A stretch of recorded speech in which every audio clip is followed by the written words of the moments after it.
নমস্কাৰ বন্ধুসকল, আশা কৰোঁ সকলোৱে কুশলে মংগলে আছে। আজি মই কথা পাতিম ঘৰৰ ৰাখিবলগীয়া কিছুমান বস্তুৰ বিষয়ে, যিয়ে আপোনাৰ জীৱনত এক পজিটিভিটি আনে। তাৰে প্ৰথমটি হ'ল উৰি থকা চৰাই। সেয়া শ্ব'পিছে হওক বা পেইণ্টিং, উৰি থকা চৰাইয়ে বৃদ্ধিৰ প্ৰতীক সূচায়। ইয়াৰ মানে হ'ল আপুনি আপোনাৰ জীৱনত বৃদ্ধিৰ বাবে সাজু হৈছে। ঠিক তেনেদৰে দ্বিতীয় বস্তুটো হ'ল পখিলা। সেয়া পেইণ্টিং হওক বা ড্ৰয়িং, যিকোনো ফৰ্মত লগাব পাৰি।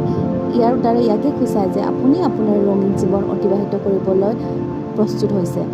ক'ৰবাত যদি বহি থাকোঁ, হঠাতে এটি পখিলা দেখিলে আমাৰ চকুজুৰি সেইফালে যায়। পখিলাৰ ৰঙে আমাৰ দৃষ্টি নিবদ্ধ কৰি ৰাখে। ঠিক তেনেদৰে আপোনাৰ যদি জীৱন ডাল বা বৰিং হ'বলৈ ধৰিছে, পখিলাৰ ছবি ঘৰলৈ নিশ্চয়কৈ আনক।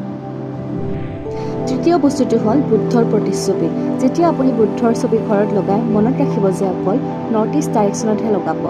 এই ছবিয়ে মস্তিষ্কত শান্তি প্ৰদান কৰাত